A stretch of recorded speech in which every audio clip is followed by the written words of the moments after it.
ஹரே கிருஷ்ணா. இங்கே வாரம் பகவத்கீதையிலிருந்து சொற்பொழிவு நடைபெற்று கொண்டு வருது.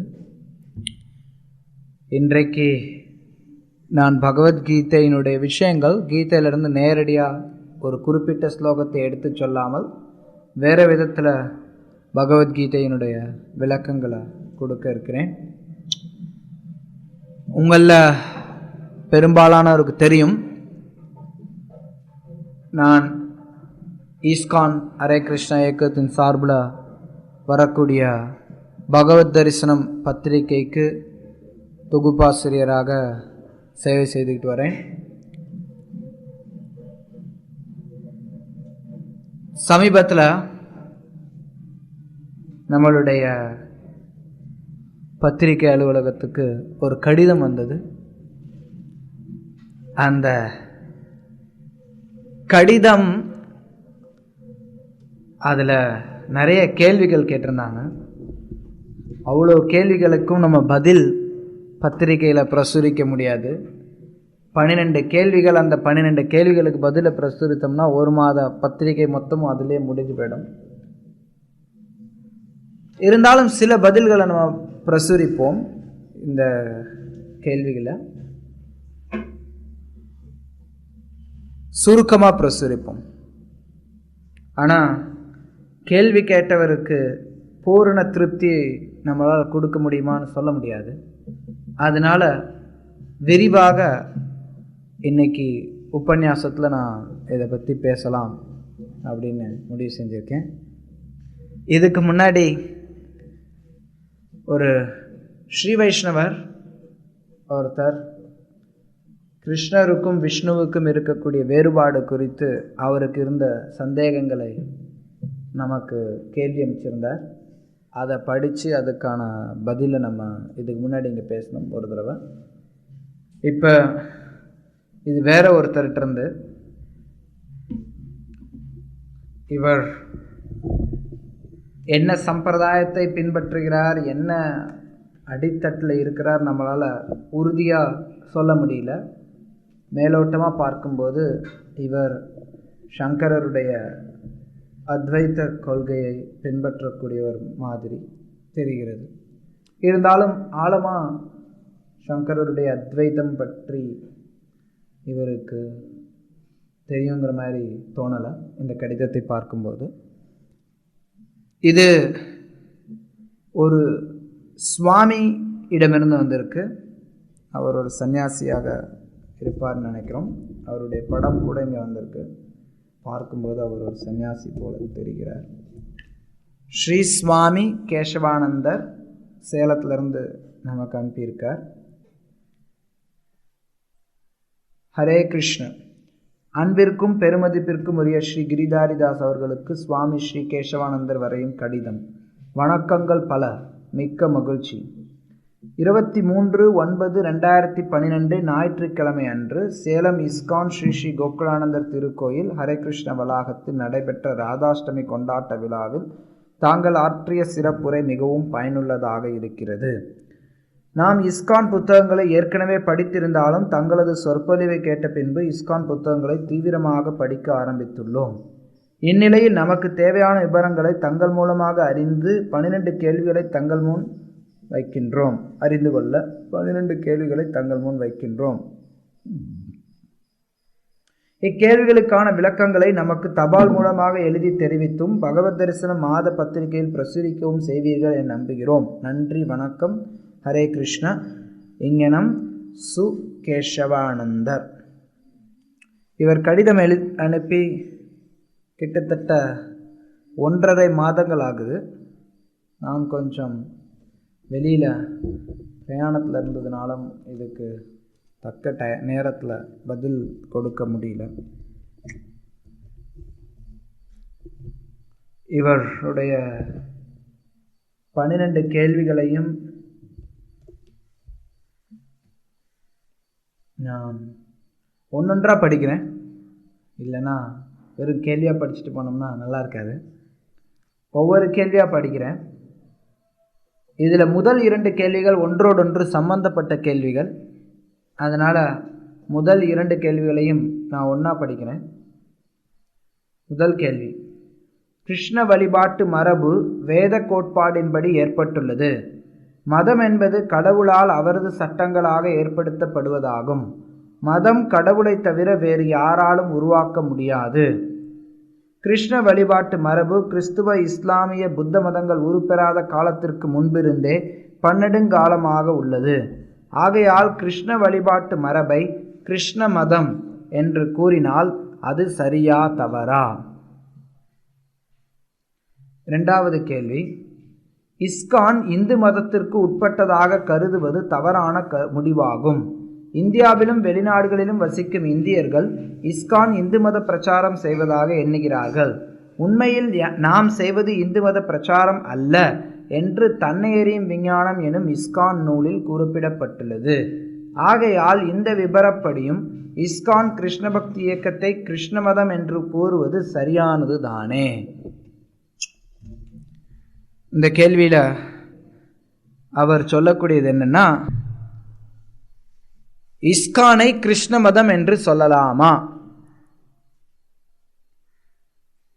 எத்தனையோ மதங்கள் இருக்கு. அந்த மதங்கள் எல்லாவற்றையும் காட்டிலும் பழமையான ஒரு கோட்பாடாக கிருஷ்ண பக்தி தெரிகிறது.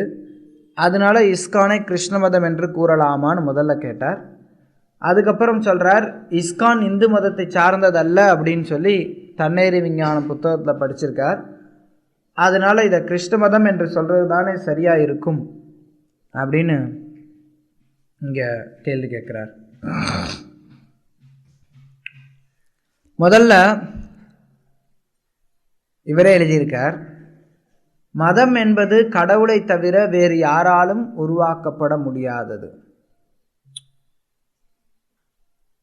இது இந்த கேள்வி மொத்தத்துக்கும் இவருக்கு எழும்பி இருக்கக்கூடிய ஒரு சிறிய குழப்பத்திற்கு அடிப்படை காரணம் என்ன அப்படின்னா, மதம் அப்படிங்கிற ஒரு வார்த்தை, அதாவது சமஸ்கிருதத்தை தர்மம் அப்படின்னு சொல்லுவாங்க. சமஸ்கிருதத்தில் தர்மம் அப்படின்னு சொல்றது தமிழ்ல அறம் அப்படின்னு சொல்லுவோம். அதுவே ஆங்கிலத்தில் போகும்போது தர்மம் அப்படிங்கிற வார்த்தைக்கு இணையான வார்த்தை கிடையாது. அதனால நம்மளுடைய ஆச்சாரியர் ஸ்ரீல பிரபுபாதர் தர்மம் அப்படிங்கிறத ரிலீஜன் அப்படின்னு மொழிபெயர்த்தார். அதுக்கு இன்னொரு காரணம் என்ன அப்படின்னா, ரிலீஜன் நம்ம என்ன நினைக்கிறோமோ அதுக்கு வட இந்தியாவில் தர்மம் அப்படின்னு தான் சொல்லுவாங்க. ஹிந்து தர்மா, கிறிஸ்துவ தர்மா, இஸ்லாமிய தர்மா, இப்படி தான் ரிலீஜன் அப்படிங்கிறது தர்மம் அப்படிங்கிற விஷயத்தோட ஒருங்கிணைந்து பேசப்பட்டு வருது நிறைய இடங்கள்ல. தர்மம் அப்படிங்கிறதும் மதம் அப்படிங்கிறதும் இப்படி பேசுவாங்க, அப்படியும் பேசுவாங்க. ஆனால் நம்ம இப்போ கொஞ்சம் இந்த கேள்வின்னு வரும்போது அதை கொஞ்சம் பிரித்து பார்க்க வேண்டிய அவசியம் ஏற்படுது. தர்மத்திற்கும் மதத்திற்கும் உள்ள வேறுபாடு என்ன? சாஸ்திரம் என்ன சொல்லுது? மதம் அப்படின்னா என்ன? தர்மம் அப்படின்னா என்ன? ரெண்டையும் முதல்ல பார்க்கலாம். தர்மம் அப்படின்னா எந்த ஒரு விஷயம் அல்லது எந்த ஒரு தன்மை ஒரு பொருள் அல்லது ஒரு நபரிடமிருந்து பிரிக்க முடியாததோ அது தர்மம். இப்ப உப்பு இருக்குன்னா உப்போட தர்மம் என்ன? கரிக்கணும், உப்பு கரிக்கணும்.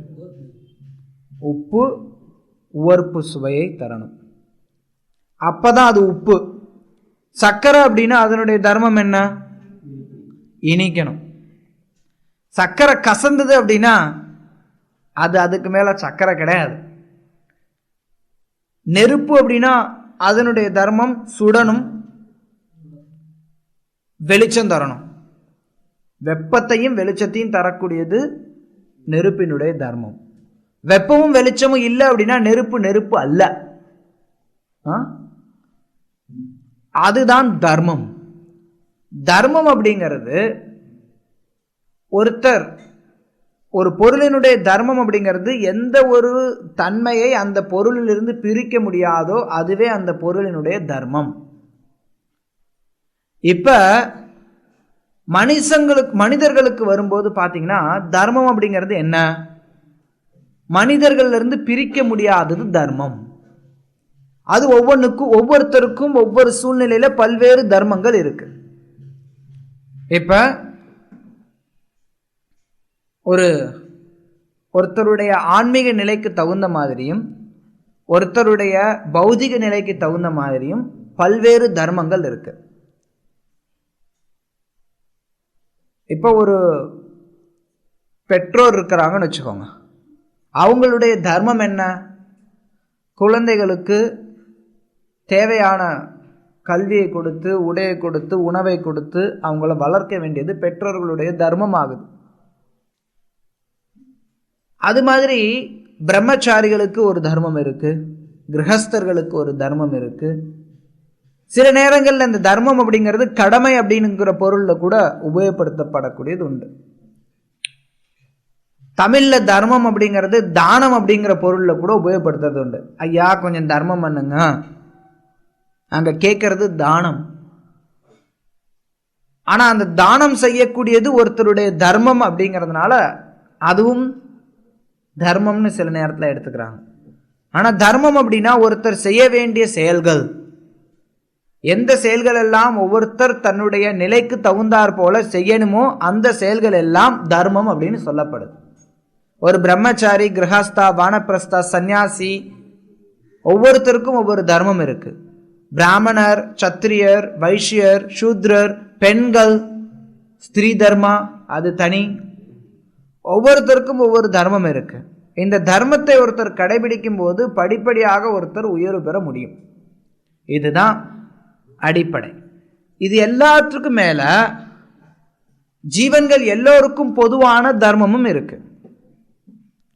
அதாவது இப்ப ஒரு சன்னியாசிக்கு இருக்கக்கூடிய ஒரு தர்மம் கிரகஸ்தனுக்கு கிடையாது. கிரகஸ்தனுக்கு இருக்கக்கூடிய தர்மம் சன்னியாசிக்கு கிடையாது. வாஸ்தவமா?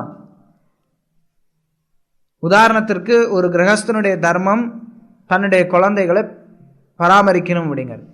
அப்படி குழந்தைகளை பராமரிக்க தவறக்கூடிய கிரகஸ்தன் நரகத்திற்கு போவான்னு சொல்லப்படுது.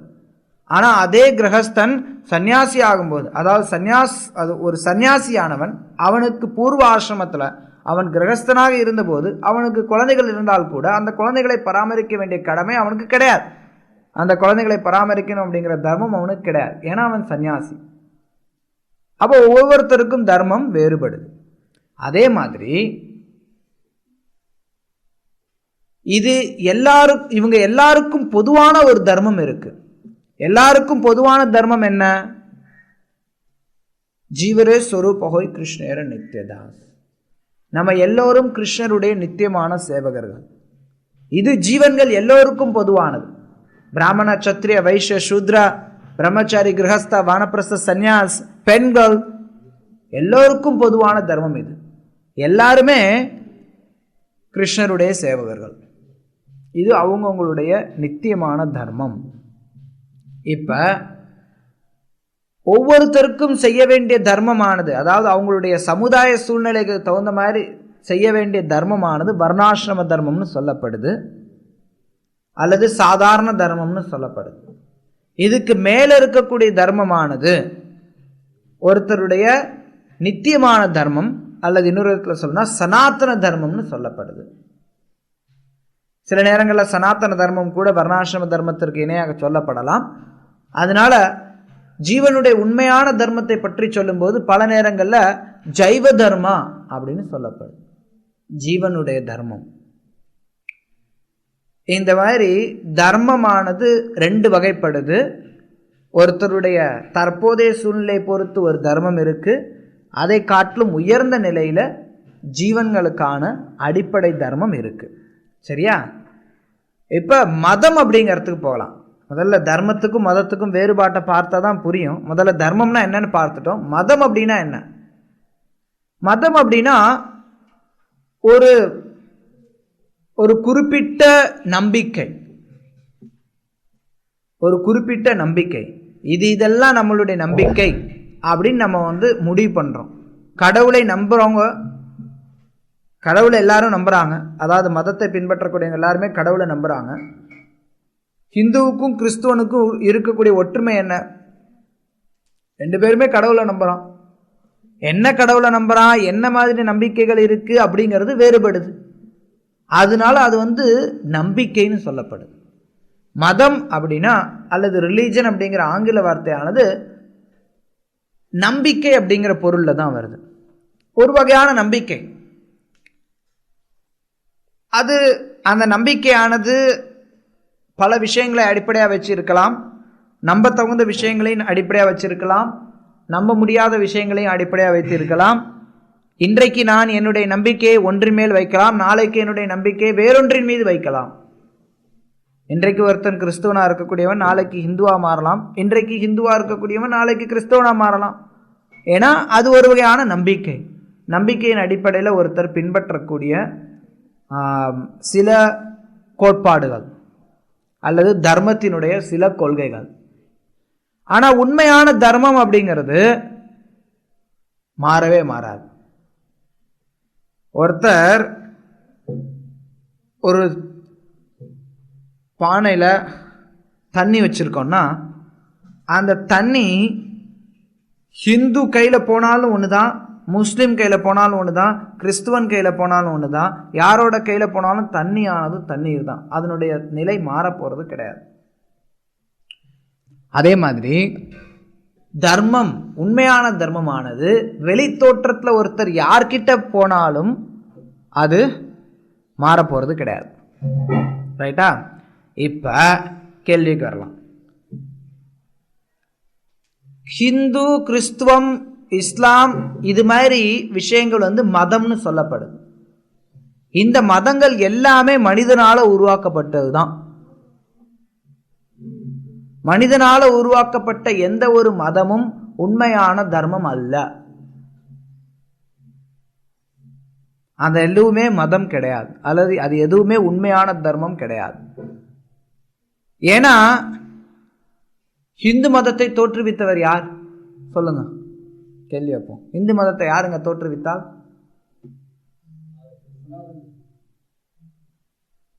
ஹிந்து மதத்தை யாரு தோற்றுவித்தா?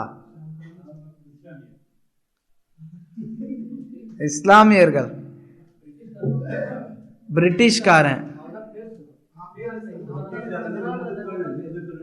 ஹிந்துக்கள் அப்படிங்கிற பேர் எப்படி வந்ததுன்னா இஸ்லாமியர்கள் கொடுத்த பேர். அதாவது சிந்து நதிக்கு இந்த பக்கம் இருக்கக்கூடியவங்களை சிந்துஸ்னு சொல்ல ஆரம்பிச்சவன், அவன் வாயில வராதனால ஹிந்துஸ்னு சொல்ல ஆரம்பிச்சான். அதுவே இன்றைக்கு இந்த பக்கம் இருந்தவங்க எல்லாருமே அது வாழையடி வாழையா ஹிந்துக்கள்னு அறியப்பட ஆரம்பிச்சிட்டாங்க. ஆனா உண்மையில ஹிந்துக்கள் அப்படின்னு எந்த ஒரு பிரிவினரும் கிடையாது. சரியா? கிறிஸ்துவ மதத்தை ஆரம்பிச்சது யாரு? ஏசு கிறிஸ்துன்னு ஒருத்தர் சொல்றார், போப்பாண்டவர்னு ஒருத்தர் சொல்றார்.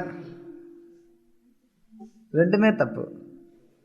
போப்பாண்டவர் போப் கத்தோலிக்கர்களுக்கு தான் அவரு அதிபதி. யார் ஆரம்பிச்சு வச்சா?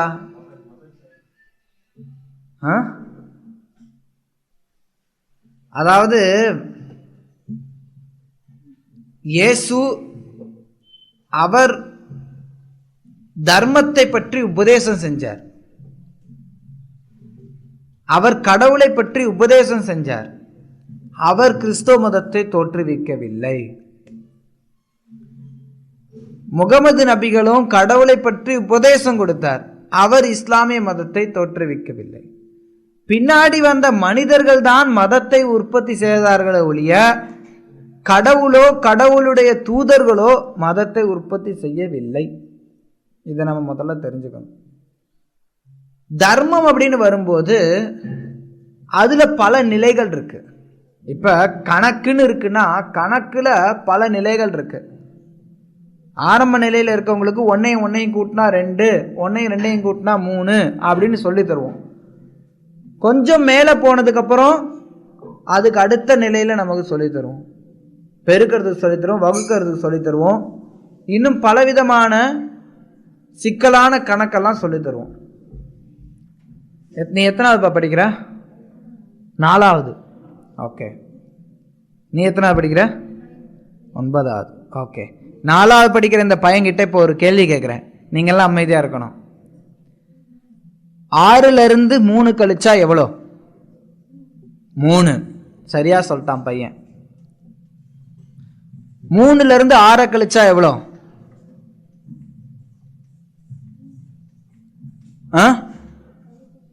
கழிக்க முடியாது. இதுதான் பள்ளிக்கூடத்தில் சொல்லி கொடுத்தாங்க. கரெக்டா? 3லிருந்து 6 கழிக்க முடியாது. சரி, இப்போ 9ஆம் கிளாஸ் படிக்கக்கூடிய பையன்கிட்ட கேட்போம், 6லிருந்து 3 கழிச்சா எவ்வளோப்பா? 6லிருந்து 3 கழிச்சா 6லிருந்து 3 கழிச்சா 3, 3லிருந்து 6 கழிச்சா -3. இது என்னப்பா இது? ஒருத்தருக்கு கழிக்க முடியாதுன்னு சொல்றாங்க ஒரு இடத்துல, இன்னொரு இடத்துல -3ன்னு சொல்லி தராங்களே. அது எப்படின்னா அதுக்கு நிலைகள் இருக்கு. ஒருத்தர் ஒரே தர்மம் ஒருத்தருக்கு ஒரு இடத்துல பார்க்கும்போது முரண்பட்டதா தெரியும், இன்னொரு இடத்துல பார்க்கும்போது தான் அதனுடைய அர்த்தம் புரியும். மேலே போகும்போது ஒருத்தனுக்கு அதை எல்லாத்தையும் அதனுடைய நிலையில வச்சு பார்க்கும்போது ஏன் இப்படி சொல்லியிருக்காங்க அப்படிங்கிறது தெரியும். அதே மாதிரி தர்மத்திலையும் மக்களுக்கு தகுந்த மாதிரி வேறுபடுது. நான் முதல்ல சொன்னேன், ஒரு கிரகஸ்தனுக்கு இருக்கக்கூடிய தர்மம் வேற, சன்னியாசிக்கு இருக்கக்கூடிய தர்மம் வேற. அதே மாதிரி இது ஒரு பிரிவுகள், சமுதாய பிரிவுகள், வர்ணத்தையும் ஆசிரமத்தையும் வச்சு இருக்கக்கூடிய தர்மம் வேறுபடுறது. இன்னொன்று என்னன்னா, ஒவ்வொருத்தருடைய குணத்திற்கு தகுந்த மாதிரியும் தர்மம் வேறுபடும். குணத்தை அடிப்படையில் வச்சுதான் வர்ணம் இருக்கு, இருந்தாலும் குணத்திற்கு தகுந்த மாதிரியும் தர்மம் வேறுபடும். சத்துவகுணம், ரஜோகுணம், தமோகுணம். தமோகுணத்தில் இருக்கக்கூடியவர்களுக்கு சில விஷயங்கள் பரிந்துரைக்கப்படலாம், அது சத்துவகுணத்தில் இருக்கக்கூடியவர்களுக்கு முற்றிலுமா நிராகரிக்கப்படும். உதாரணத்திற்கு தமோகுணத்தில் இருக்கக்கூடியவர்கள் அவங்களுக்கு சில குறிப்பிட்ட சூழ்நிலைகளின் கீழே மாமிசம் சாப்பிட்றதுக்கு அனுமதி தரப்படுது, போதை வஸ்துக்களை எடுத்துக்கொள்றதுக்கு அனுமதி தரப்படுது. ஆனா சத்துவகுணத்தில் இருக்கக்கூடியவங்களுக்கு அதுக்கான அனுமதி மறுக்கப்படுது. என்னங்க இது, உங்க சாஸ்திரத்துல ஒரு இடத்துல அனுமதி கொடுக்கப்பட்டிருக்கு, ஒரு இடத்துல அனுமதி மறுக்கப்பட்டிருக்கே, என்னது இது அப்படின்னு கேள்வி கேட்க முடியாது. ஏன்னா தர்மம் ஒருத்தருக்கு ஒருத்தர் மாறுபடுது. சரியா? ஆனா இது எல்லாமே ஒரே விஷயத்தை பற்றி தான் சொல்லக்கூடியது. மக்கள் வெவ்வேறு நிலையில இருக்கிறதுனால வெவ்வேறு நிலைகள்ல தர்மமானது சொல்லி தரப்படுது. இப்ப அது மாதிரி கிறிஸ்துவ மதமாகட்டும், இஸ்லாமிய மதமாகட்டும், இதெல்லாம் பகவான் சில தூதர்களை அனுப்பி சில விஷயங்களை சொல்லி கொடுத்தார். அடிப்படையான விஷயங்களை, சில விஷயங்களை சொல்லி கொடுத்தார். அந்த விஷயங்கள் அந்த குறிப்பிட்ட மக்களுக்கு ஆனது. உதாரணத்துக்கு பார்த்தீங்கன்னா, அடிப்படை விஷயங்களை கூட அவங்க சொல்லித்தர வேண்டியிருக்கு. அவங்க முக்கியமான விதிமுறைகள்ல என்ன ஒன்று சொல்றாரு, நீ உன்னுடைய சகோதரியோட உடலுறவு கொள்ளக்கூடாது அப்படின்னா, இது அந்த விஷயத்தை பெறக்கூடிய நபருடைய நிலை என்னங்கிறத நம்ம பார்க்கலாம். எத்தகைய பண்பாடுடைய நபர்களாக இருந்தால் இந்த மாதிரி அடிப்படை விஷயங்களை கூட சொல்ல வேண்டிய தேவை இருக்கு அப்படின்னு. ஆனா விஷயங்கள் எல்லாத்துக்கும் பொதுவானது தான், அதுல எந்த ஒரு முரண்பாடுகளும் கிடையாது. அதனால இது கடவுளை பற்றிய விஷயங்கள் பல்வேறு நிலையில இருக்கக்கூடிய மக்களுக்கு பல்வேறு நிலையில இருக்கும். அதுதான் அடிப்படை. நமக்கு குறிப்பா இப்ப இஸ்கானுக்கு என்ன மதத்தை கொண்டு வைக்கிறது அப்படிங்கிற கேள்வி வரும்போது, இஸ்கான் அல்லது நம்மளுடைய கிருஷ்ண பக்தி இயக்கமானது எந்த ஒரு மத பிரிவையும் சார்ந்தது கிடையாது. மதம் அப்படின்னா முன்னே சொன்ன மாதிரி ஒரு நம்பிக்கை. இன்னைக்கு இவர் சொல்ற மாதிரி கிருஷ்ண மதம் அப்படின்னு நம்ம பேரு கொடுத்தோம்னா அது நம்ம உருவாக்குனதாயிடும். கிருஷ்ணர் நான் சொல்லக்கூடியதை பின்பற்றக்கூடியவர்கள் எல்லாம் கிருஷ்ண மதத்தை சார்ந்தவர்கள் அப்படின்னு கிருஷ்ணர் எங்கேயுமே சொல்லல. அதனால நம்மளுடைய கொள்கைகளுக்கு, தத்துவங்களுக்கு கிருஷ்ண மத கொள்கைகள் அப்படின்னு பேர் கொடுக்க முடியாது. அதே சமயத்தில் இந்து மத கொள்கைகள்னும் பேர் கொடுக்க முடியாது. ஏன்னா இந்து மதம் அப்படிங்கிறது இஸ்லாமியர்களால் கொடுக்கப்பட்ட ஒரு பெயர். நம்ம பின்பற்றக்கூடியதானது சனாதன தர்மம் அல்லது நித்தியமான தர்மம். இது எல்லாருக்கும் பொருந்தக்கூடியது, எல்லா நிலையிலும் பொருந்தக்கூடியது, எல்லா சூழ்நிலைகளையும் பொருந்தக்கூடியது. இந்த சனாதன தர்மத்தை நம்ம கடைபிடிக்கிறோம். பேரளவிலான இந்து மதத்தை நம்ம கடைபிடிக்கக்கூடியவர்கள் கிடையாது. இந்து மதத்துக்கும் சனாதன தர்மத்துக்கும் பலவிதமான ஒற்றுமைகளை ஒருத்தர் பார்க்கலாம். அதனால பல நேரங்களில் நாங்கள் இந்து மதத்தை பிரச்சாரம் பண்ணுறோம் அப்படின்னு நினைக்கலாம். கிருஷ்ணரை இந்து கடவுள்னு சில பேர் நினைக்கிறாங்க. அதனால கிருஷ்ணரை வழிபடக்கூடியவர்கள் இந்து மதத்தை சார்ந்தவர்கள் நினைக்கிறாங்க. ஆனால் உண்மை அது கிடையாது. கிருஷ்ணர் இந்துக்களுக்கு மட்டும் கடவுள் கிடையாது. கிருஷ்ணர் உலகம் மொத்தத்துக்கும் கடவுள். இந்துக்கள், இஸ்லாமியர்கள், கிறிஸ்தவர்கள், பௌத்தர்கள், அதுங்க மட்டும் இல்லாமல் உலகத்தில் இருக்கக்கூடிய சின்ன சின்ன புல் பூண்டுகள்ல இருந்து மிருகங்கள் வரைக்கும் எல்லா ஜீவன்களுக்குமே கிருஷ்ணர் தான் கடவுள். ஜீவன்களுக்கு மட்டுமல்ல, உயிரற்ற ஜடத்திற்கும் அவரே கடவுள். சேத்தனச்சேதனானாம் ஏகோ பகுனாம் யோ விததாதி காமா நித்யோ நித்யானாம். நித்தியமானவர்கள நித்தியமானவர், சேத்தனமானவர்கள சேத்தனமானவர். அந்த ஒரு முதலாளி எல்லாரையும் பராமரிக்கிறார். அதனால கிருஷ்ணரை வழிபடுறது அப்படிங்கிறது, இந்த கொள்கைகளானது, தாத்பரியமானது எல்லோருக்கும் எல்லா சூழ்நிலைக்கும் பொதுவானது. இது எந்த ஒரு குறிப்பிட்ட சூழ்நிலைக்கும் உட்பட்டது கிடையாது. இதை நம்ம புரிஞ்சுக்கணும். எல்லாருக்கும் ஒரே தர்மம் தான். அந்த தர்மம் சனாதன தர்மம். அந்த சனாதன தர்மத்தை தான் கிருஷ்ண பக்தி இயக்கத்தில் மக்களுக்கு நம்ம எடுத்து சொல்றோம். அதனால இதுக்கு நம்ம புதுசாக ஒரு பேர் கொடுக்கணும் அப்படிங்கிற அவசியம் கிடையாது. மதம் அப்படிங்கிறது ஒரு குறிப்பிட்ட நம்பிக்கையை சேர்ந்ததாயிடும். கிருஷ்ண பக்தியை எந்த ஒரு மதத்தினுடைய பிரிவிற்கும் உள்ளார கொண்டு வரக்கூடாது. ஏன்னா ஒரு பிரிவுக்குள்ளார கொண்டு வந்துட்டிங்கன்னா அதுக்கு ஒரு பொட்டி போட்டு அதை ஓரமாக ஒதுக்கிடலாம். அப்படி கிடையாது. இது கிருஷ்ண பக்தி அப்படிங்கிறது எல்லோருக்கும் பொதுவானது, எல்லா ஜீவன்களுக்கும் பொதுவானது. அதனால ஸ்ரீல பிரபுபாதர் இந்த விஷயத்தை நிறைய இடங்களில் சுட்டி காட்டுவார். நம்ம ஹிந்து மதத்தை பிரச்சாரம் பண்றது கிடையாது. நம்மளுடைய பிரச்சாரமானது கிருஷ்ண பக்தி, சனாதன தர்மம், எல்லோருக்கும் பொதுவான ஒரு தர்மத்தை நம்ம பிரச்சாரம் பண்றோம் அப்படிங்கிறத பிரபுபாதர் எடுத்து சொல்றார். அதுதான் இவருடைய கேள்விக்கான பதில். இவருடைய மூன்றாவது கேள்வி, வைஷ்ணவர்களின் உடலில் திலகமிடும் 13 ஆலய அடையாளங்களில் ஸ்ரீகிருஷ்ணரின் ஆலய அடையாளம் எது என மத்வ கௌடிய வைஷ்ணவ சம்பிரதாயம் குறிப்பிடாதது ஏன்? இவருடைய கேள்வி தெளிவாக இல்லை. எனக்கு புரியறது என்ன அப்படின்னா, நம்ம திலகம் அணியும் போது ஓம் கேசவாய நமக, ஓம் நாராயணாய நமக, ஓம் மாதவாய நமக, ஓம் கோவிந்தாய நமக அப்படின்னு பகவானுடைய 13 திருநாமங்களை சொல்லி திலகம் அணிகிறோம். அந்த குறிப்பிட்ட இடங்களில் பகவான் வீற்றிருக்கிறத நம்ம அவர் அந்த குறிப்பிட்ட ரூபத்தில் வீற்றிருக்கிறார் அப்படின்னு நம்ம சொல்கிறோம். நான் இந்த கேள்வியிலேருந்து புரிஞ்சுக்கிட்டது என்னன்னா, இதில் கிருஷ்ணர் எங்கே இருக்கிறார் அப்படின்னு அவர் கேட்குறாரோன்னு எனக்கு தெரியுது. வேற யாருக்காவது வேற ஏதாவது விதத்தில் கேள்வியை புரிஞ்சுக்கிறீங்களா? கிருஷ்ணர் அப்படிங்கிற பேர் அதில் குறிப்பிடலையே, ஸோ கிருஷ்ணர் எங்கே இருக்கிறார் அப்படிங்கிற மாதிரி அவர் கேட்குறார். கிருஷ்ணர் தன்னுடைய பல்வேறு வியாபகங்களின் மூலமாக பல்வேறு இடங்களில் வீற்றிருக்கிறார். அதனால நாராயணா, கோவிந்தா, மதுசூதனா, கேசவா, வாமனா இவங்களில் யாருமே கிருஷ்ணர்லேருந்து வேறுபட்டவங்க கிடையாது. அதனால் கிருஷ்ணர் ஒரு பக்தனுடைய உடலில் குடிகொண்டு இருக்கிறார். அதில் வேற என்ன சந்தேகத்திற்கு இருக்குது அப்படின்னு எனக்கு தெரியல. கிருஷ்ணருடைய அடையாளம் எது? கிருஷ்ணர் எல்லாருடைய உடல்லையும் எல்லா அங்க துணுக்குகள்லையும் இருக்கார்.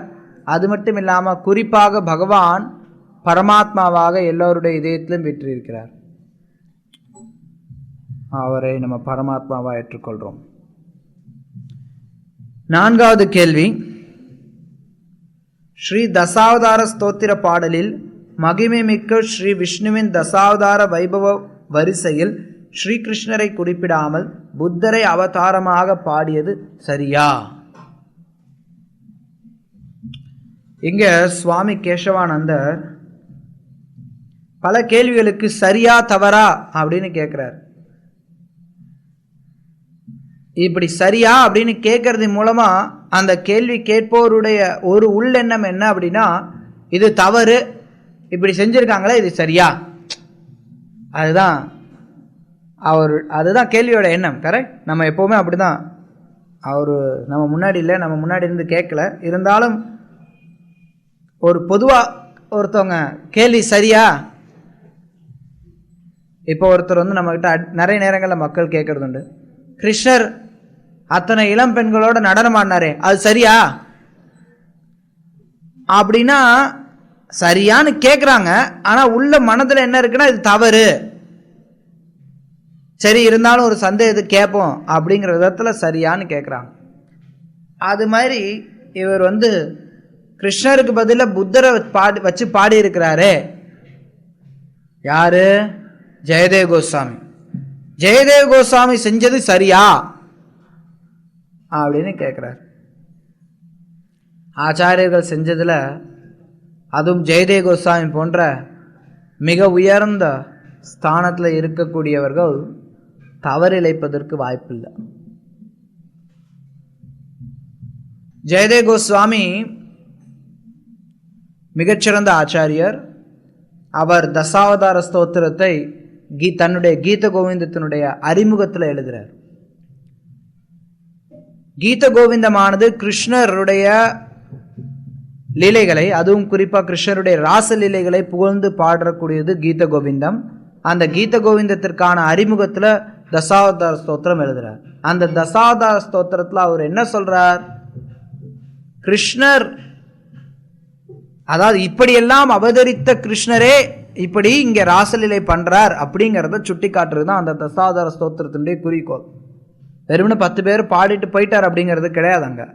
அங்க ஒவ்வொன்றையும் அவர் சொல்றார், கேசவ திருதா மீன ஷரீரா சுக்ரரூபா. இப்படி ஒவ்வொரு தசாவதார ஸ்தோத்திரத்தினுடைய ஒவ்வொரு பாடலுடைய 3வது வரியிலையும் கேசவ திருதா. கேசவ அப்படிங்கிறது பொதுவாக நாராயணருடைய எந்த பெயரை நாராயணரை கூட குறிப்பிடலாம். இருந்தாலும் கேசவ அப்படிங்கிறது குறிப்பாக பகவான் கிருஷ்ணரை குறிப்பிடக்கூடியது. அதனால, ஓ கிருஷ்ணா, மீனாக அவதரித்த கிருஷ்ணரே, உங்களுக்கு எல்லா வெற்றியும் உண்டாகட்டும். பன்றியின் உருவில் அவதரித்த கிருஷ்ணரே, உங்களுக்கு எல்லா வெற்றியும் உண்டாகட்டும். நரசிம்மராக அவதரித்த கிருஷ்ணரே, உங்களுக்கு எல்லா வெற்றியும் உண்டாகட்டும். ராமராக அவதரித்த கிருஷ்ணரே, உங்களுக்கு எல்லா வெற்றியும் உண்டாகட்டும். இப்படி பாடிட்டு வரவர் எப்படி கிருஷ்ணராக அவதரித்த கிருஷ்ணரே அப்படின்னு பாடுவாரா என்ன? கிருஷ்ணராக அவதரித்த கிருஷ்ணரேன்னு பாடுவாரா என்ன? கிடையாது. அவர் கிருஷ்ணரை பற்றி தான் பாடிட்டு வர்றார். கிருஷ்ணா, நீ இப்படியெல்லாம் அவதரித்தாய் அப்படின்னு கிருஷ்ணரை பற்றி தான் பாடிட்டு வர்றார். அதுக்கு நடுவில் கிருஷ்ணர் எப்படி வருவார்? அங்கே கிருஷ்ணர் வர்றதில்லை. அங்கே புத்தரை அவர் அவதாரங்களில் ஒருவராக குறிப்பிடுறார். அதனால கிருஷ்ணர் அங்கே வரலையே அப்படின்னு நம்ம எதிர்பார்க்க வேண்டிய அவசியம் கிடையாது. ஏன்னா கிருஷ்ணர் ஒரு அவதாரம் கிடையாது. கிருஷ்ணர் எல்லா அவதாரங்களுக்கு மூலமாக இருக்கார், அவதாரி. அதனால அவரை ஒரு அவதாரமாக சுட்டி காட்டணும் அப்படிங்கிற அவசியம் ஜெயதேவ கோஸ்வாமிக்கு கிடையாது. அவர் அதனால தசாவதார ஸ்தோத்திரத்தில் கிருஷ்ணரை குறிப்பிடவில்லை.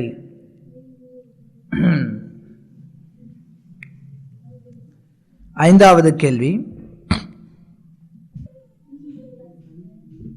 ஸ்ரீராமானுஜர், ஸ்ரீமத்வர், ஸ்ரீநிம்பார்கர், ஸ்ரீ விஷ்ணு சுவாமி ஆகிய 4 அங்கீகரிக்கப்பட்ட குருமார்களின் சம்பிரதாயங்களில் ஏதேனும் ஒரு குருவிடம் வாழ்வில் பக்குவமடைய விரும்புவோர் சரணடைய வேண்டும். இந்த 4 குருசிட பரம்பரையில் வராத எந்த ஒரு நபரும் ஆன்மீக குருவாக முடியாது என 2012 ஜூலை மாத பகவத் தரிசனத்தில் பிரசுரமாகி உள்ளது. வேத கலாச்சாரத்தை புத்த மத பாதிப்பிலிருந்து மீட்டு மீண்டும் நிலைநாட்டியது ஸ்ரீ ஆதிசங்கர அவதாரத்தின் பிரதான நோக்கமாக இருந்தது என்றும், ஸ்ரீ ஆதிசங்கரர் ஸ்ரீமத் பகவத்கீதையும் ஸ்ரீகிருஷ்ணரையும் புகழ்ந்து கவிதை மூலமாக தமது கிருஷ்ண பக்தியை வெளிப்படுத்துகிறார். இந்த கவிதைக்கு ஸ்ரீல பக்திவேதாந்த பிரபுபாதர் விளக்கம் தந்திருக்கும் விபரமும் தன்னையறியும் விஞ்ஞானம் என்ற நூலில் இருக்கிறது. ஸ்ரீ ஆதிசங்கரர் புத்த மத பாதிப்பிலிருந்து வேத கலாச்சாரத்தை மீட்டு தராவிடில் மத்வ, கௌடிய, வைஷ்ணவம், ஸ்ரீகிருஷ்ண சைத்தன்யரின் பக்தி இயக்கம் ஆகியவை தோன்றியிருக்க வாய்ப்பில்லை. எனவே அங்கீகரிக்கப்பட்ட குருமார்களின் பட்டியலில் ஸ்ரீ ஆதிசங்கரரை இஸ்கான் இயக்கம் இடம்பெறச் செய்யுமா? ஆதிசங்கரரை அங்கீகரிக்கப்பட்ட குருமார்களுடைய பட்டியல்ல இஸ்கான் சேர்த்து கொள்ளுமா அப்படின்னு கேட்கிறார். அதாவது குரு அப்படிங்கிறவர் அங்கீகரிக்கப்பட சாதாரணமா ஒரு இயக்கத்தினாலேயோ இல்லை வேற எதனாலேயோ அங்கீகரிக்கப்படக்கூடியவர் கிடையாது. குரு அப்படிங்கிறவர் அவருடைய குருவினால, சாஸ்திரத்தினால, சாதுக்களினால அங்கீகரிக்கப்படக்கூடியவர். குரு அப்படிங்கிறவர் சும்மா ஆதிசங்கர், ஓகே ஆதிசங்கருக்கு நம்ம வந்து ரப்பர் ஸ்டாம்ப் குத்தி அனுப்பி விட்டுறலாம், அவரையும் பாஸ் பண்ணிடலாம் அப்படிங்கிறது கிடையாது. அப்படி நம்ம சங்கரரை கருதுறது கிடையாது. சங்கரர் அவரும் ஒரு ஆச்சாரியராக ஏற்றுக்கொள்ளப்படுறார். ஆச்சாரியர் அப்படின்னா யார் ஒருத்தர் தான் பேசக்கூடிய விஷயங்களின்படி வாழ்றாரோ அவர் ஆச்சாரியர். சங்கரரும் அது மாதிரி ஒரு ஆச்சாரியராக ஏற்றுக்கொள்ளப்படுறார். அதே சமயத்தில் சங்கரருடைய கொள்கை அல்லது சங்கரர் கற்றுக் கொடுத்த அத்வைத்தமானது புறக்கணிக்கப்படுது. சங்கரர் தோன்றினதுக்கு ஒரு குறிப்பிட்ட காரணம் இருக்கு. உலகம் மொத்தத்தையும் நாஸ்திகத்திலிருந்து காப்பாற்றுவதற்காக சங்கரர் தோன்றினார். அது இவருக்கு தெரிஞ்சிருக்கு. அதனால் அவர் எழுதியிருக்கார், புத்த மத பாதிப்பிலிருந்து வேத கலாச்சாரத்தை மீட்பதற்காக சங்கரர் தோன்றினார். அதே சமயத்தில் அவர் இந்த விஷயத்துக்காக தோன்றினார் அப்படிங்கிறதுனால அவரை நம்ம ஏற்றுக்கொள்ளணும் அப்படிங்கிற அவசியம் கிடையாது. சில நேரங்களில் ஒருத்தருக்கு பாம்பு கடிச்சிருக்கு அப்படின்னா அவங்களுக்கு என்ன பண்ணுவாங்க, ஒரு மருந்து கொடுப்பாங்க. அந்த மருந்தும் கூட விஷம்தான். விஷத்தை வச்சு விஷத்தை முறிப்பாங்க. விஷத்தை வச்சு தானே விஷத்தை முறிச்சாங்க, அந்த விஷத்தை நம்ம சாப்பிடலாமே அப்படின்னா அது உகந்தது அல்ல. அது மாதிரி தான் சூன்யவாதம் அப்படிங்கிறது தான் புத்தர் கொண்டு வந்தார். புத்தர் மக்கள் எல்லாரும் குறிப்பாக கலியுகம் ஆரம்பமாய் மக்கள் வேத கலாச்சாரத்தை புறக்கணிச்சிட்டு வேதங்களுடைய பெயர்களில் நரபலி கொடுக்க ஆரம்பித்து வேதங்களுடைய பெயர்களில் பலவிதமான தவறுகளை செய்ய ஆரம்பித்தப்ப அதிலிருந்து மக்களை தடுத்து நிறுத்துறதுக்காக மிருகபலி அதிலிருந்து மக்களை காப்பதற்காக தடுத்து நிறுத்துறதுக்காக புத்தர் அவர் மொத்த வேதங்களையும் நிராகரித்தார். வேதங்கள் எல்லாமே பொய், வேதங்கள்லாம் வேண்டாம் அப்படின்னு சொல்லிட்டு நிராகரிச்சுட்டு அவர் அஹிம்சா பரதர்மா அப்படின்னு சொல்லி உபதேசித்தார். அஹிம்சையை பின்பற்றலாம் அப்படின்னு சொல்லி அவர் சொல்லி கொடுத்தார். அதுதான் புத்தர் பண்ணது. புத்தருடைய கருத்தின்படி இறுதியில எதுவுமே கிடையாது, வாழ்க்கைக்கு பின்னாடி எதுவுமே கிடையாது, ஆத்மா அப்படின்னு ஒன்று கிடையாது, பகவான் அப்படின்னு யாரும் கிடையாது, வாழ்க்கை அப்படிங்கிறது எதுவுமே கிடையாது, உலகத்தில் எதுவுமே கிடையாது, எங்குமே எதுவுமே இல்லை அப்படிங்கிறது புத்த மதத்தினுடைய கொள்கையாக இருக்குது. சில பேர் என்ன சொல்கிறாங்கன்னா, இந்த தத்துவங்கள் கொள்கைகள் பிற்காலத்தில் வந்தவங்க கொடுத்தது, புத்தர் ஆரம்பத்தில் கொடுக்கலன்னு சொல்கிறாங்க. அது எப்படி பார்த்தாலும் சரி, புத்த மதமானது சமுதாயத்தில் ஒரு ஆழமான தாக்கத்தை ஏற்படுத்தினது. அது ஏறக்குறைய நாஸ்திகம், ஏறக்குறைய இல்லை, முற்றிலும் நாஸ்திகம்னு சொல்லலாம். ஏன்னா சூன்யவாதம், கடவுள்னு யாரும் கிடையாது. அப்ப என்னன்னு சொல்றது? அதை நாஸ்திகம்னு சொல்லலாம். இன்னும் தெளிவா சொல்லணும் அப்படின்னா, நாஸ்திகம் அப்படின்னா யார் ஒருத்தவங்க சாஸ்திரங்களை நம்பலையோ அவங்க எல்லாரும் நாஸ்திகர்கள். அதுதான் நாஸ்திகம் அப்படிங்கிற வார்த்தைக்கு அர்த்தம். புத்த மதம் சாஸ்திரத்தை நம்புறது கிடையாது, அதனால அவங்க நாஸ்திகர்களா கருதப்படுறாங்க. அந்த நாஸ்திகத்தை விரட்டுறதுக்காக இன்னொரு நாஸ்திகத்தை கொண்டு வந்தார் சங்கரர். சங்கரர் பிரச்சாரம் பண்ண அத்வைத்த கொள்கையின் படியும் கடவுள் அப்படின்னு யாரும் கிடையாது. அப்ப என்ன சொல்லுவீங்க? நாஸ்திகம் தானே சொல்லுவீங்க. கடவுள்னு யாரும் கிடையாது. நீயும் கடவுள், நானும் கடவுள், எல்லாரும் கடவுள், எல்லாரும் சேர்ந்ததுதான் கடவுள், எல்லாரும் பிரிஞ்சு இருக்கிறது கிடையாது, எல்லாம் ஒன்னே ஒண்ணுதான் இருக்கு, எல்லாருமே கடவுள் தான். இதுதான் சங்கரர் கொடுத்த அத்வைத்தவாதம். அப்ப அந்த அத்வைத்தவாதத்தை வச்சு ஒரே ஒரு காரியம் என்ன பண்ணார்னா, சங்கரர் பண்ணது வேத சாஸ்திரங்கள் மேல நம்பிக்கையை வச்சார், நம்பிக்கையும் கொண்டு வந்தார் மக்கள் கிட்ட. ரைட்? நாஸ்திகன் அப்படின்னா ரெண்டு சொன்னேன் நான். கடவுள்ல நம்ப மாட்டான், சாஸ்திரத்தையும் நம்ப மாட்டான், இவன் நாஸ்திகன். சங்கரர் என்ன பண்ணாரு? சாஸ்திரத்தை நம்பினாரு, கடவுளை நம்பல. அல்லது சாஸ்திரத்தை பத்தி எடுத்து சொன்னாரு, சாஸ்திரத்துல இருந்து எடுத்து சொன்னாரு, ஆனா கடவுளை மறுத்து பேசினார். நீயும் கடவுள், நானும் கடவுள்னு சொல்லி ஒரு மறைமுகமான நாஸ்திகத்தை பிரச்சாரம் பண்ணார். அதுதான் சொன்னேன், விஷத்தை வச்சு எடுத்தார். அது மாதிரி புத்த மதத்தினால ஏற்பட்ட பாதிப்பிலிருந்து வேத சாஸ்திரங்களை மீட்டு வெளியில கொண்டு வந்தார் சங்கரர். அந்த பணிக்காக நிச்சயமா நம்ம சங்கரருக்கு பாராட்டுதல் தெரிவிக்கிறோம். ஆனா அதே சமயத்துல சங்கருடைய கொள்கையை கொஞ்சம் கூட ஏற்றுக்கொள்ள முடியாது. ஏன்னா அது இன்னொரு வகையான நாஸ்திகம். அதை எடுத்துக்கொள்ள முடியாது. இவரே முன்னே சொல்லியிருந்தார், முன்னாடி கேள்வியில சொல்லியிருந்தார், புத்தரை அவதாரமாக பாடியிருக்காரு அப்படின்னா புத்தர் ஒரு அவதாரம். பகவானுடைய அவதாரமே சூன்யவாதத்தை பிரச்சாரம் பண்ணார். அந்த பகவானே நம்ம எடுத்துக்கிறது இல்லையே, புத்தர் சொன்னதே நம்ம எடுத்துக்கிறது இல்லையே, புத்தரையே அங்கீகரிக்கப்பட்ட ஆச்சாரியரை நம்ம ஏற்கிறது கிடையாது. அப்படி இருக்கும்போது சங்கரரை எப்படி ஏற்க முடியும்? ரெண்டு பேருமே நாஸ்திகத்தை தான் பரப்புனாங்க. நாஸ்திகத்தை ரெண்டு பேரும் பரப்புன காரணத்தினால ரெண்டு பேரையுமே நம்ம ஏற்கிறது கிடையாது. அதன் பிறகு வந்த வைஷ்ணவ ஆச்சாரியர்கள் மட்டுமே ஏற்றுக்கொள்ளப்படுறாங்க. ஏன்னா முன்னே சொன்ன மாதிரி இந்த இஸ்கான் அகிலோலோ கிருஷ்ண பக்தி ஏகம் நம்ம யாரை ஏற்றுக்கொள்ள முடியாது, நிராகரிக்க முடியாது. சாஸ்திரங்கள் என்ன சொல்றது, ஆச்சாரியர்கள் என்ன சொல்லியிருக்காங்க, பூர்வீக ஆச்சாரியர்கள்ங்கிறத பார்த்து தான் நம்ம எடுத்துக்கொள்ள முடியும். பத்ம புராணத்துல சிவபெருமான் பார்வதி தேவி கிட்ட சொல்றார், நான் கலியுகத்தில் இருக்கக்கூடிய மக்களை குழப்பறதுக்காக ஒரு பிராமணருடைய வடிவத்துல, ஒரு சன்னியாசியுடைய வடிவத்துல போய் மக்களுக்கு தவறான கொள்கைகளை பிரச்சாரம் செய்வேங்கிறார். அவர்தான் சங்கரர். சங்கரர் சிவபெருமானுடைய அவதாரம். சிவபெருமான் மிகச்சிறந்த பக்தர், அதனால சங்கரருடைய உண்மையான நிலை பக்தர் தான் அவரும். ஆனா அவர் பரப்புன கொள்கை தவறான கொள்கை.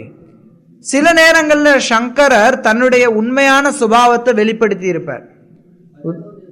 அதைத்தான் சொல்ல, சில நேரங்கள்ல அவர் தன்னுடைய உண்மையான சுபாவத்தை வெளிப்படுத்தி இருப்பார். தான் ஒரு வைஷ்ணவன் அப்படிங்கிறத வெளிப்படுத்துவார். பஜகோவிந்தம் பஜகோவிந்தம் பஜகோவிந்தம் மூடமதே, கோவிந்தம் பஜ மூடமதே. அது மட்டும் இல்லாம பகவத்கீதைக்கான அவருடைய கவிதையிலையும் அவர் பகவத்கீதையை புகழ்ந்துரைச்சிருப்பார். நாராயணோ பரோ வியக்தாத், நாராயணர் எல்லா வியக்திகளுக்கும் பரவமானவர். அதுவும் சில நேரங்களில் அவர் சங்கரர் சொல்லித்தரார்.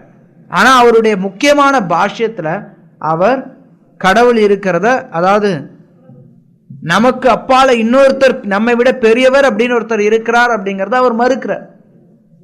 அதனால சங்கருடைய கொள்கை நம்ம எடுத்துக்கொள்றது கிடையாது.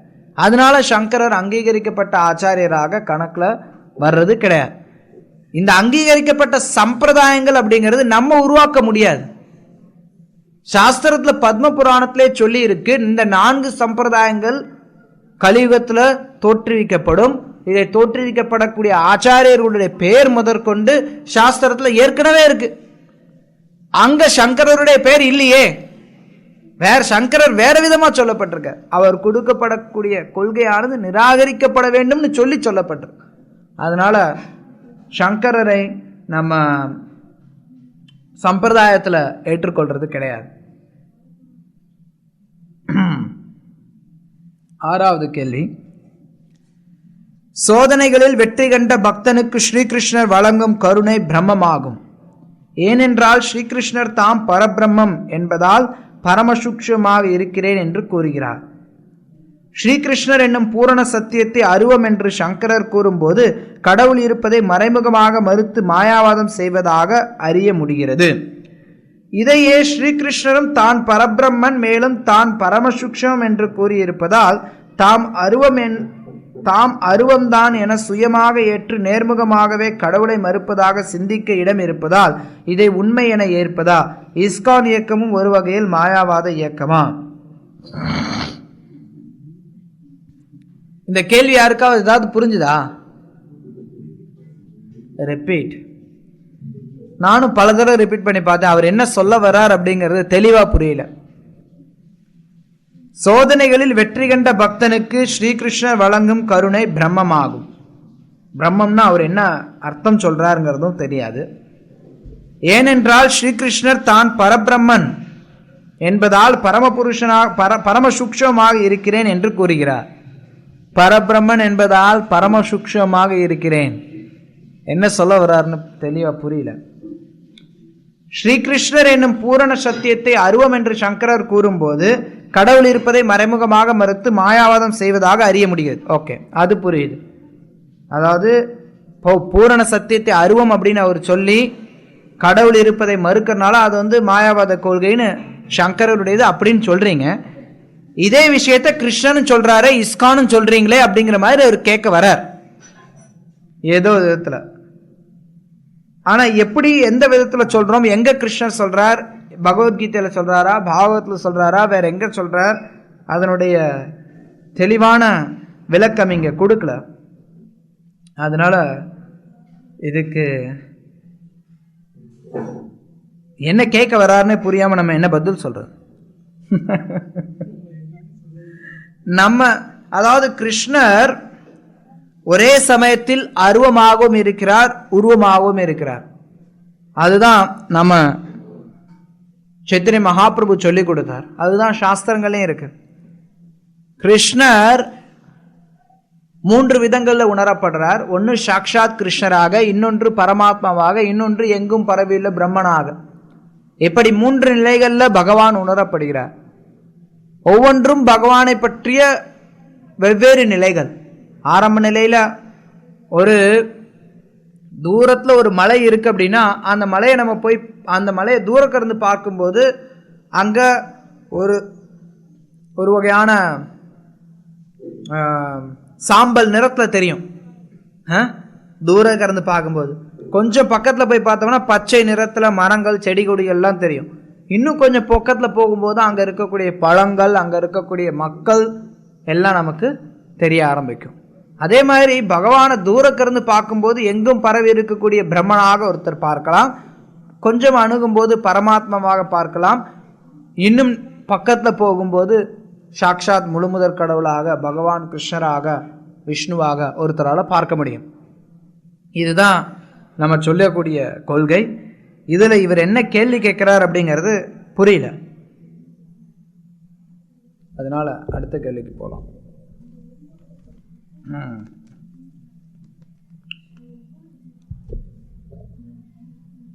சிக்ஷா குரு, தீக்ஷா குரு, மேலும் ரித்விக் குரு என்பது யார் யாரை குறிக்கிறது?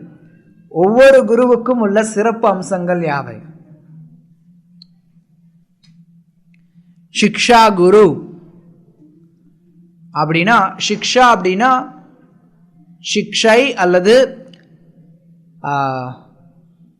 உபதேசங்கள், அறிவுரை, கல்வி எப்படினாலும் சொல்லலாம். சிக்ஷா குரு அப்படின்னா யார் ஒருத்தர் உபதேசம் கொடுக்கிறாங்களோ அவர். தீக்ஷா குரு அப்படின்னா யார் ஒருத்தர் தீட்சை கொடுக்கிறாரோ அவர். சிக்ஷா குரு எத்தனை பேர் வேணாலும் இருக்கலாம் ஒருத்தருக்கு. தீக்ஷா குரு ஒருத்தர் தான் இருக்க முடியும். தீக்ஷா குரு அப்படிங்கிறவர் குறிப்பா யார் ஒருத்தர் மந்திரங்களை சொல்லித்தராரோ, மந்திரங்கள் கொடுக்கிறாரோ அவர். ஒருத்தர் பகவானை வழிபடுறதுக்கு சில மந்திரங்கள் தேவைப்படும். அந்த மந்திரங்களை கொடுக்கக்கூடியவர் தீக்ஷா குரு. தீக்ஷா குருவும் சிக்ஷா குருவாக செயல்படலாம். பல நேரங்களில் தீக்ஷா குருவும் சிக்ஷா குருவாக செயல்படலாம். அதே சமயத்தில் சிக்ஷா குரு அப்படிங்கிறவர் யார் ஒருத்தர் உபதேசங்கள் கொடுக்கிறாரோ அவர். நம்மளை வழிகாட்டக்கூடிய ஒரு பக்தர், நம்மளை வழிநடத்தக்கூடிய ஒரு பக்தர் சிக்ஷா குரு அப்படின்னு அழைக்கப்படுறார். அன்றாட விஷயங்கள்ல நமக்கு அறிவுறுத்தி எப்படி செய்யணும், எது செய்யணும், எது செய்யக்கூடாது, இந்த மாதிரியான உபதேசங்களை கொடுத்து நம்மளை வழி நடத்தக்கூடியவர் சிக்ஷா குரு. தீக்ஷா குரு அப்படிங்கிறவர் நமக்கு மந்திரங்களை கொடுத்து நமக்கு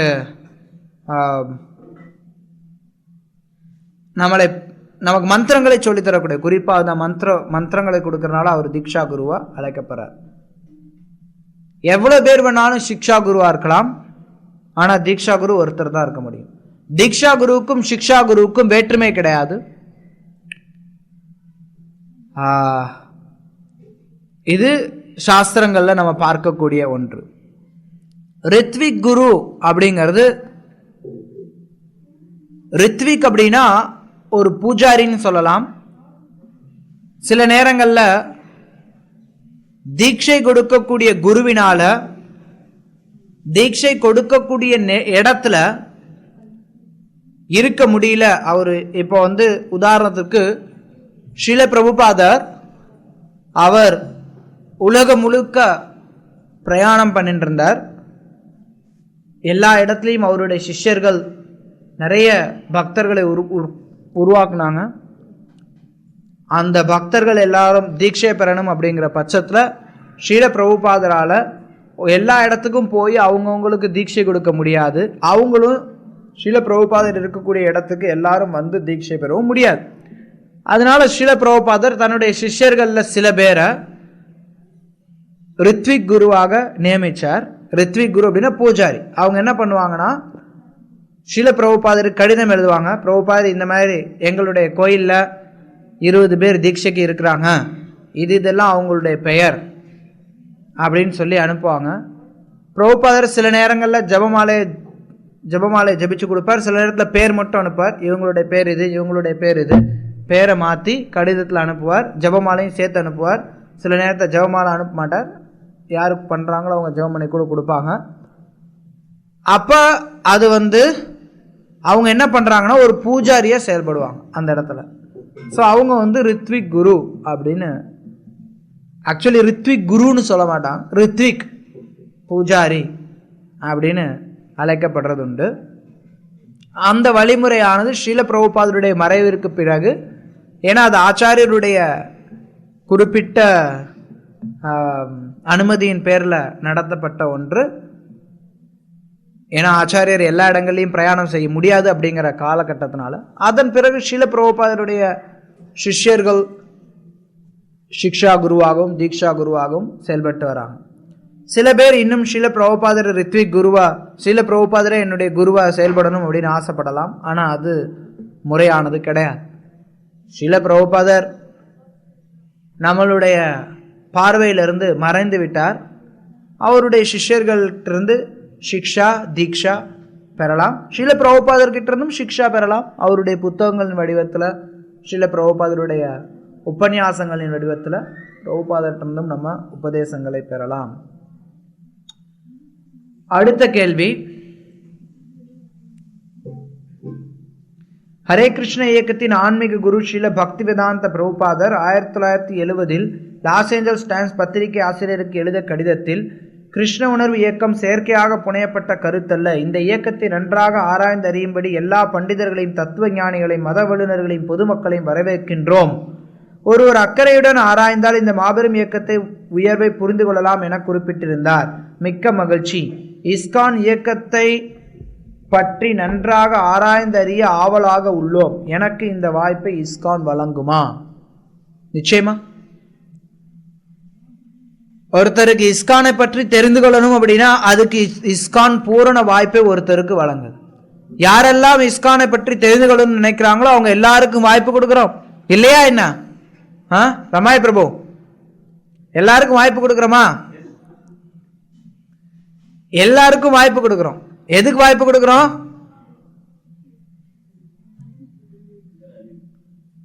அவருக்கு தெரியல எதுக்கு வாய்ப்பு கொடுக்குறோன்னு. எல்லாரும் இஸ்கானை பற்றி ஆராய்ந்து அறியறதுக்கு ஆவலா யாரெல்லாம் இருக்காங்களோ அவங்க எல்லாருக்கும் வாய்ப்பு கொடுக்கிறோம். நிச்சயமா வாய்ப்பு கொடுக்கிறோம். நம்மளுடைய புத்தகங்கள் நிறைய இருக்கு. இந்த புத்தகங்களை நல்லா ஆராய்ந்து படிக்கலாம், பக்தர்கள்ட்ட ஆராய்ந்து கேட்கலாம். அது அந்த வாய்ப்பு பூரணமாக இஸ்கான்ல வழங்கப்படுகிறது. அடுத்த கேள்வி 9. வங்காளத்தை ஆண்ட இஸ்லாமிய சந்துகாசி என்ற மன்னனிடம் ஸ்ரீ சைத்தன்யனின் பக்தி இயக்கத்தை பற்றி இஸ்லாமியர்களும் இந்து மத புரோகிதர்களும் புகார் கொடுத்த போது நடைபெற்ற நீண்ட விவாதத்தில் குரானையும் இந்து மத சாஸ்திரங்களையும் பயன்படுத்திய விவரம் இஸ்கான் புத்தகத்தில் உள்ளது.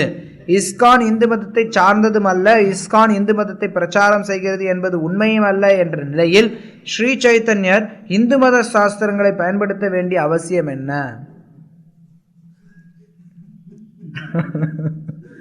இந்த கேள்விக்கு ஏற்கனவே பதில் சொல்லியாச்சு. சாஸ்திரங்கள் எந்த மதத்தையும் சார்ந்தது கிடையாது. சாஸ்திரங்கள், வேத சாஸ்திரங்கள் சனாதன தர்மத்தை சார்ந்தது, இந்து மதத்தை சார்ந்தது கிடையாது. அதனால அது இந்து மதத்தை சார்ந்த சாஸ்திரங்கள் அப்படின்னு நினைக்கிறதே தப்பு. சனாதன தர்மத்தை போதிக்கக்கூடிய சாஸ்திரங்களை சைத்தன்ய மகாபிரபு உபயோகப்படுத்தினார், அவ்வளவுதான். சனாதன தர்மத்தை பிரச்சாரம் செய்யக்கூடியவர் சனாதன தர்மத்தினுடைய சாஸ்திரங்களை உபயோகிக்கிறார்.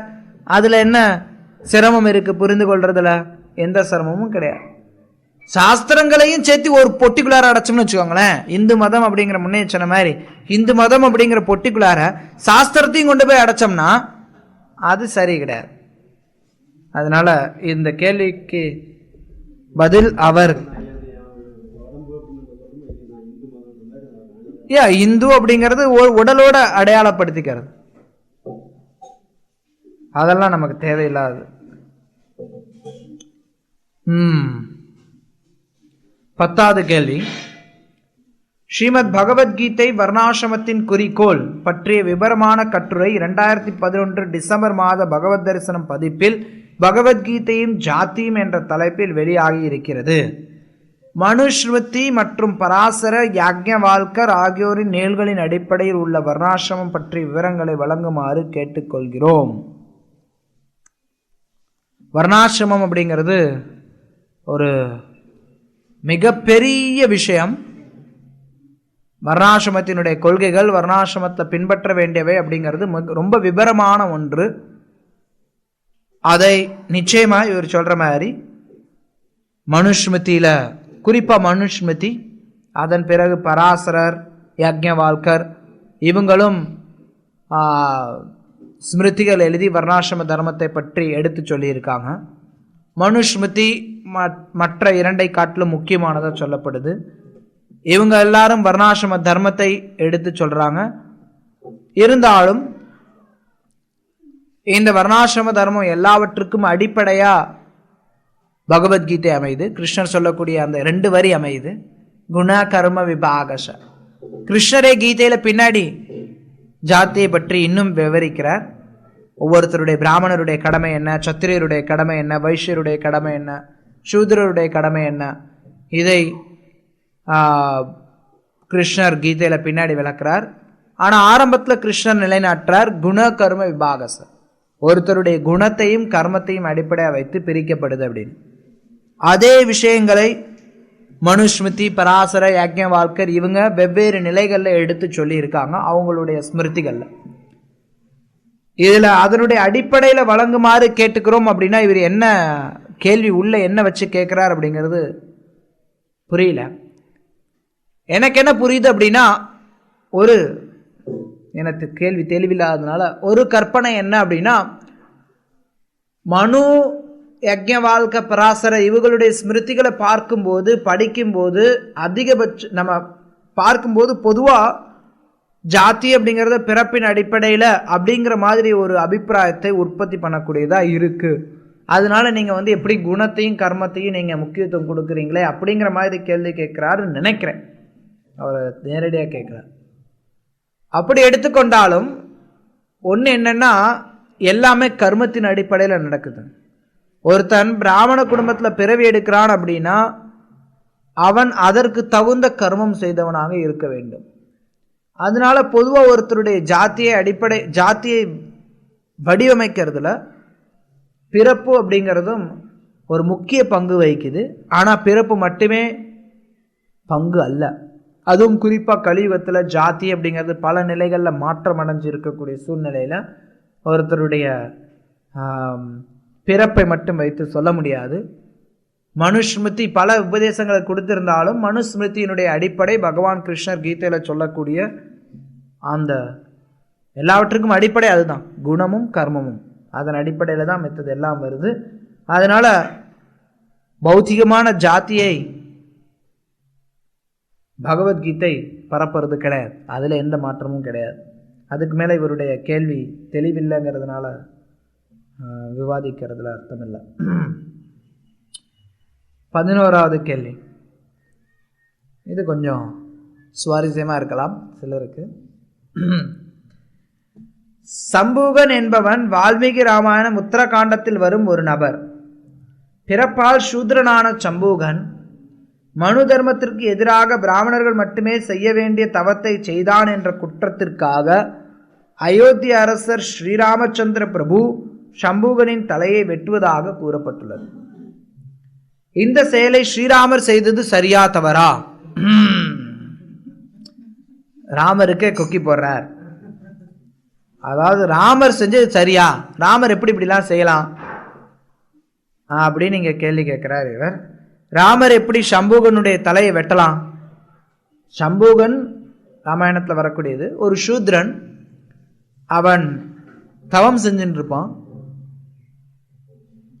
தவம் செய்யறது பிராமணர்களுடைய பணி, சூத்ரர்களுடைய பணி கிடையாது. அதனால ஸ்ரீராமர் தன்னுடைய நாட்டில் வர்ணாசிரம தர்மம் மீறப்படக்கூடாது அப்படிங்கிற காரணத்தை சொல்லி சம்பூகனுடைய தலையை வெட்டுறதை நம்ம உத்தரகாண்டத்தில் பார்க்கிறோம். இப்ப கேள்வி என்னன்னா, எப்படி அவர் வெட்டலாம்? ஒருத்தருக்கு எல்லாருக்கும் வாய்ப்பு கொடுக்கப்படுதுங்கிற பட்சத்தில் எப்படி ராமர் சம்பூகனோட தலையை வெட்டலாம்? இது பல இடங்களில் கேட்கப்படக்கூடிய ஒரு கேள்விதான். தமிழ்நாட்டில் இருக்கக்கூடிய திராவிட கழகத்தினரும் அடிக்கடி கேட்கக்கூடிய ஒரு கேள்வி. ஒன்று என்ன அப்படின்னா, பகவான் ராமர் என்ன செயல்களை செய்தாலும் அது சரிதான். அதை முதல்ல ஒருத்தர் புரிஞ்சுக்கணும். பகவானோ பகவானுடைய பல்வேறு அவதாரங்களோ எந்த விதத்திலையும் என்றும் எந்த ஒரு தவறான செயல்களும் செய்ய போறது கிடையாது. அவர்களுடைய லீலையை எப்படி புரிஞ்சுக்கிறது அப்படிங்கிறது நம்ம கற்றுக்கொள்ளணும். சாஸ்திரம் நமக்கு ராமர் ஏன் சம்பூகனை வெட்டினார் அப்படிங்கிறதுக்கு பின்னாடி இருக்கக்கூடிய விளக்கங்களை சொல்லித்தரும். உண்மையில சம்பூகன் ஒரு சூத்ரன் அல்ல. சம்பூகன் ஒரு அசுரன். கிருஷ்ணர் கீதையில சொல்ற, பரித்ராணாய சாதுனாம் விநாசாய துஷ்கிருதாம். விநாசாய துஷ்கிருதாம். யாரெல்லாம் துஷ்கிருத்தினர்கள், யாரெல்லாம் அசுரர்களோ அவங்கள விநாசம் பண்றதுக்காக சம்பவாமி யுகே யுகே, யுகந்தோறும் நான் அவதரிக்கிறேன்கிறார். அப்ப அசுரனை ராமர் எப்படி கொல்லலாம் அப்படின்னு யாராவது கேள்வி கேட்டா அது கேள்வி கேட்பவர்களுடைய முட்டாள்தனம். இல்ல பல பேருக்கு அவன் அசுரன்கிறது தெரியாது. அதுதான் வாஸ்தவம். பெரும்பாலான இடத்துல பார்த்தோம்னா சம்பூகன் ஒரு அசுரன் அப்படிங்கிறது தெரியாது.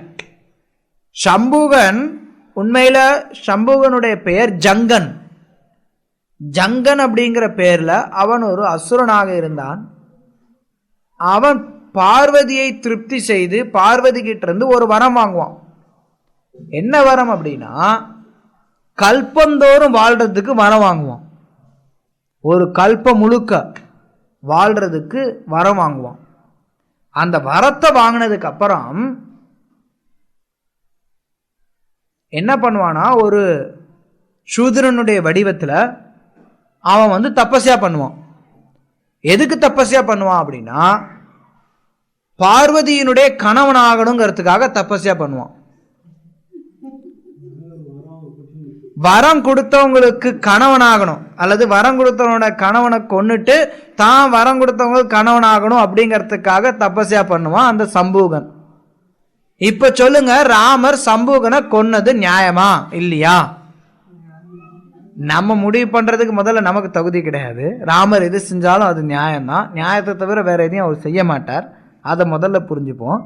ஆனா சம்பூகனுடைய பின்னணி தெரியல அப்படின்னா யோசிப்பாங்க, எப்படி ஏன் ராமர் இப்படி செஞ்சாரு? சரி, பக்தர்கள் என்ன பண்ணுவாங்கன்னா, எனக்கு புரியல ராமர் ஏன் இப்படி செஞ்சாரு, எனக்கு புரியல, சரி பரவாயில்ல, ராமர் செஞ்சா கரெக்டாக தான் இருக்கும் அப்படின்ட்டு பக்தர்கள் போயிடுவாங்க. அசுரர்கள் என்ன பண்ணுவான் அப்படின்னா, அங்க பார் ராமர் தப்பு செஞ்சிருக்காரு, பார் பார் பாருன்னு கத்துவான். ஆடா பாவி, ராமர் செஞ்சது என்னன்னு உனக்கு தெரியுமாயா? ராமர் ஒரு அசுரனை கொன்னார், சம்பூகன்.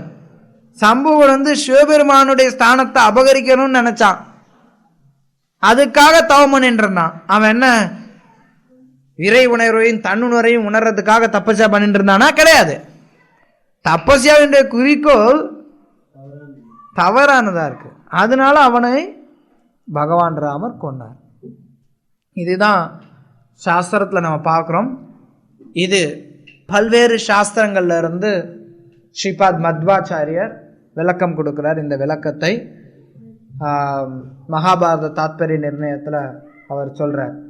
அது மட்டும் இல்லாமல் இந்த விளக்கத்துக்கான ஒரு சின்ன தகவல் வால்மீகி ராமாயணத்திலையும் இருக்கு. 7:76 இருக்கு. வால்மீகி ராமாயணத்திலையும் இதுக்கான தகவல், விரிவான தகவல் வால்மீகி ராமாயணத்தில் இல்லை. இருந்தாலும் வால்மீகி ராமாயணத்தில் ஒரு சின்ன ஹிண்ட் கொடுத்துருக்காங்க.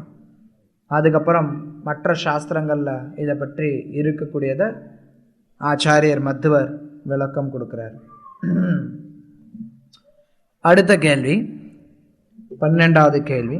இதுவும் பொதுவான கேள்விகளில் ஒன்று. தென்னிந்தியாவில் அயோத்தி அரசர் ஸ்ரீராமர் தன் பரிவாரங்களுடன் தங்கியிருந்த போது தமிழ்நாட்டின் தென்கோடியில் உள்ள கடற்கரையின் மணலை கொண்டு சிவலிங்கம் பிரதிஷ்டை செய்து வழிபட வேண்டிய அவசியம் ஸ்ரீராமருக்கு ஏற்பட்டது ஏன்? அந்நிகழ்ச்சியை சார்ந்து அந்த இடம் ராமேஸ்வரம் என்ற பெயரில் ஒரு ஊர் உருவாகியுள்ளது. வைஷ்ணவ அவதார புருஷர் ஸ்ரீராமபிரான் சிவனை வழிபடுவது முறையா? மறுபடி இது சம்பந்தமா நம்ம பகவத் தரிசனத்திலே ஒரு கட்டுரை எழுதியிருந்தோம். இவருக்கு இந்த உபன்யாசத்தை நான் அனுப்பி வைக்கும்போது அதையும் சேர்த்து அனுப்பலாம். இருந்தாலும் சுருக்கமாக சொல்லணும் அப்படின்னா, ராமர் மரியாதை புருஷோத்தமர். எப்படி மக்கள் மற்றவர்கள் நடக்கணும் அப்படிங்கிறத சொல்லி காட்டுறதுக்காக வந்தார். அந்த விதத்தில் அவர் சிவபெருமானை வழிபடலாம், அதில் தவறு எதுவும் கிடையாது. ஒருத்தர் இன்னொருத்தரை வழிபட்டார் அப்படிங்கிற காரணத்துக்காக அவர் தான் யார் வழிபடப்பட்டவரோ அவரே உயர்ந்தவர் அப்படின்னு அர்த்தம் கிடையாது. இப்போ கடந்த ஒரு மாசமா நம்ம கிருஷ்ணரை அன்னை யசோதை உரலில் கட்டி போட்டதை நம்ம பாடிக்கிட்டும் அந்த லீலைகளை பற்றி பேசிக்கொண்டும் இருந்தோம். ராமராவது சிவபெருமானை பூஜை தான் பண்ணார். கிருஷ்ணர் யசோதையை பார்த்து பயந்து ஓடுறாரே, அப்ப யார் பெரியவங்க? யசோதை தானே. முழுமுதற் கடவுள் யசோதாக்கி ஜாய். அர்த்தம் அது அல்ல. ஒருத்தர் இன்னொருத்தர் வழிபடுறார் அப்படிங்கிறத வைத்து தத்துவங்களை அடிப்படை செய்ய முடியாது, உண்மையை தீர்மானம் பண்ண முடியாது. கிருஷ்ணர் பாகவத்லையும் நிறைய பேரை வழிபடுறதை நம்ம பார்க்கலாம். கிருஷ்ணரை பல பேர் வழிபடுறதை பார்க்கலாம். நந்த மகாராஜரை செருப்பு தூக்கிட்டு போறதை பார்க்கலாம், தலைமையில வச்சு தூக்கிட்டு போவார், அதையும் பார்க்கலாம். அதனால வழிபாடு அப்படிங்கிறது ஒன்று மட்டுமே ஒரு விஷயத்தை தீர்மானிப்பதற்கு உகந்தது அல்ல. இது ஒரு பதில். இன்னொரு பதில் என்ன அப்படின்னா, சிவபெருமான் ஸ்ரீராமச்சந்திரருடைய பக்தர். நம்ம பார்க்கிறோம் விஷ்ணு சஹஸ்ரநாமத்துல ஸ்ரீராம ராம ரமே தி ரமே ராமே மனோரமே சஹஸ்ரநாம சத்துல்யம் ராமநாம வராண. அதாவது நான் எப்பவுமே ராமருடைய நாமத்தை சொல்லிக் கொண்டிருக்கிறேன், நான் எப்பவும் ராமநாமத்தை உச்சரித்துக் கொண்டுள்ளேன்னு சிவபெருமான் சொல்றார். அப்படின்னா என்ன? அவர் ராமருடைய பக்தர். கிருஷ்ணர் சில நேரத்தில் தன்னுடைய பக்தர்களை பூஜை பண்ணுவார். கிருஷ்ணர் பாகவத்ல சொல்றாரு, மத்பக்தா பூஜா அதிகம். என்னுடைய பக்தர்கள் பூஜை செய்யப்படும் போது அதை நான் ரொம்ப ஆனந்திக்கிறேங்கிற. அதே மாதிரி கிருஷ்ணரே சில நேரங்களில் தன்னுடைய பக்தர்களுக்கு பூஜை பண்ணுவார்.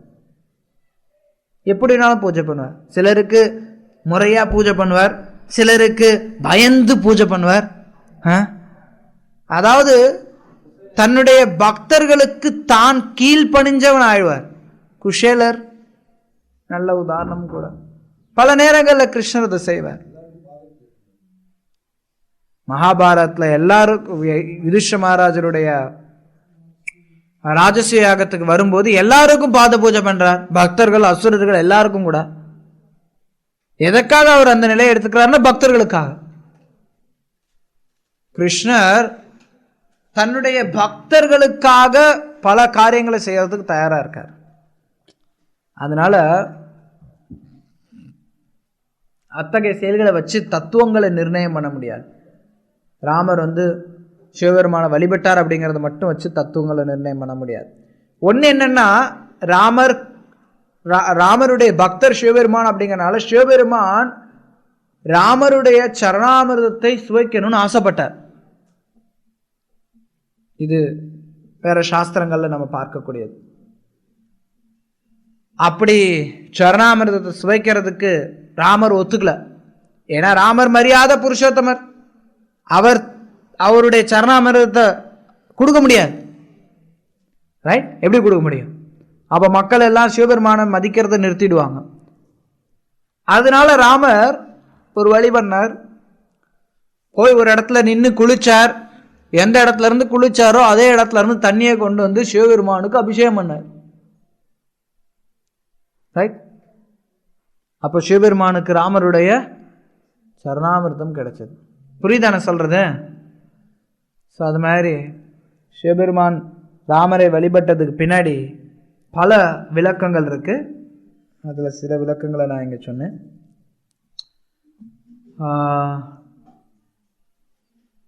அவ்வளோதான்.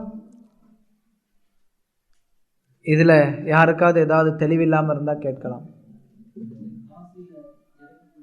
காசியில இறக்கக்கூடியவங்க எல்லாருக்கும் மோட்சம். ராமநாமத்தை உச்சரித்து அவர் மோட்சம் கொடுக்கிறார். யாரெல்லாம் காசியில உடலை விடுறாங்களோ அவங்களுடைய காதுகளில் போய் சிவபெருமான் ராமநாமத்தை உச்சரிக்கிறார்.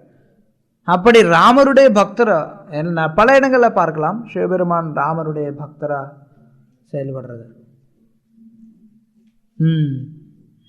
யாருக்காவது ஏதாவது சந்தேகம்? கேள்வி கேட்டவருக்கு தன்னுடைய சந்தேகங்கள் விலகி இருக்குமான்னு தெரியாது.